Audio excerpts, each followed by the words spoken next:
Hello, and welcome to the Comedy Gold Secrets show with Robert Moran, filming in the studio of ACMI in Arlington, Massachusetts, available on the web at acmi.tv. In this show, we're going to be looking at comedy as a career, what it takes to get started professionally as a comic, and for people that are already started, how to advance their career to the next level. But we'll also be looking at comedy as a hobby. Comedy is a hobby for all ages, whether you're a senior, college student, or high school student. Comedy can be a great way to get in front of the camera and have some fun. We'll also be looking at the comedy community. Who are the names and what are the big venues in the area to play at? And also, how do you find an agent and how do you find people that are booking shows, etc. But in addition to the comedy community, we're also going to be looking at something called community comedy. How to find friends in your local community that you can practice with and you can develop your routine. I was working with a friend on the book called The Artist's Way. And in The Artist's Way, it's a book about unlocking creativity and getting unblocked.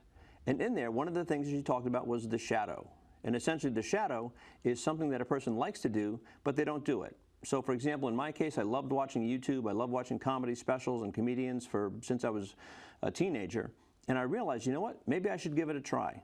So I mentioned to some friends, and they said that there's a list of open mics that's available on Facebook. So I went and got the list and I printed it out.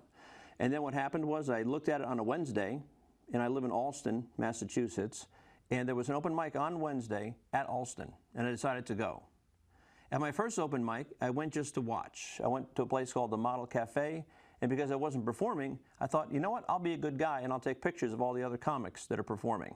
So I took pictures of them and I posted them to the Facebook group, and as a result, I got banned for 2 weeks. They said, no, don't do that. We don't want pictures of all the comics. So then when I came back that week, it was time for me to write. So I used Jerry Corley as an inspiration.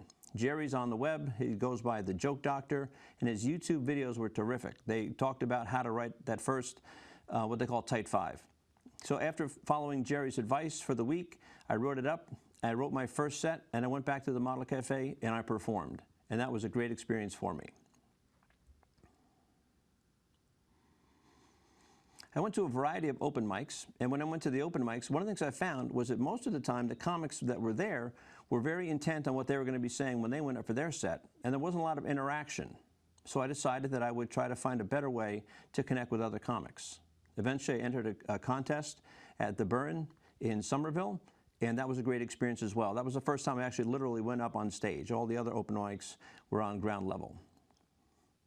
But I could see that there was a potential for improvements. Like I mentioned, being able to network with other comedians who find out tips about the industry, or also being able to work on workshops and create better sets.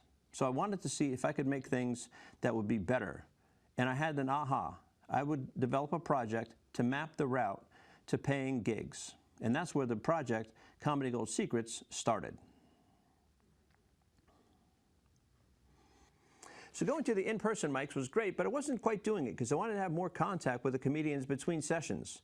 So one of the things I found were Zoom mics. There was one Zoom mic in particular where we would meet every day at the 1 o'clock to 2 o'clock Eastern, and we had a chance to perform every day, which was terrific. But one of the things that did happen was as soon as it was over, about a couple seconds later, the host would shut it, and then we weren't able to talk to each other.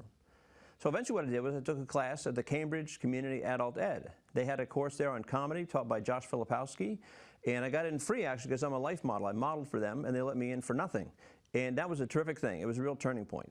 So at the end, one of the things we got to do, so there's the open mic, which is one thing where you go up and you do your set for essentially for a lot of other comics, but there's also something in the business called the showcase.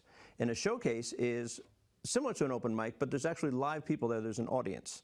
And that was terrific. We did a showcase at the Point, and we did another showcase at the Dorchester Brewing. And that was a great experience as well. I met some comics there that changed my life. I met Richie, Melissa, and Natalie. And they actually started a mic downtown in Faneuil Hall at a place called Margaritaville. And one of the things I do is I started a Facebook group as well called Comedy Gold Secrets so that we could get together and we could communicate between sessions. So Instagram, in my feed, it sent me something about something called Open Mic Pain with Anthony and Wayne. It was a podcast. And what happened was Anthony and Wayne, when they first started in stand-up, they wanted to get resources about how to get started as a new open mic comedian. They couldn't find any, so they decided to start their podcast. And I talked to them, had a great conversation with them, and then one of the things I did was, because of that inspiration, I started my own podcast. So now I have a podcast on Spotify. It's called the Innovate, Thrive, Create podcast, and I talk to comedians and others who are excited to tell the story about how they've been creative in their life. And then I talked to Josh, who was the teacher from the class that I'd mentioned, and I asked Josh, who should I talk to? And Josh mentioned that I should talk to Lloyd Legacy Sharp. And I met with Lloyd a couple times. What a terrific guy. Shout out to Lloyd for all the help. I had a lot of very basic questions and things about the industry, about how it all works, and Lloyd was very generous with his time, and he told me all about it, which I appreciated. So when it came time to think about this show, there were some inspirations that came into mind. Some of the inspirations for the show, Mr. Rogers' Neighborhood, Bob Ross's The Joy of Painting, Julia Child's French Chef, Sesame Street, and The Steve Katsos Show, which was actually filmed here in Arlington. In the lingo of TV, think about this. Fred Rogers, Julia Child, Bob Ross, and Jim Henson, and Steve Katsos decided to start a cable show about all things comedy. It's going to be an educational variety show with 3 segments per episode. Some will be in the studio, and some will be done out on remote locations.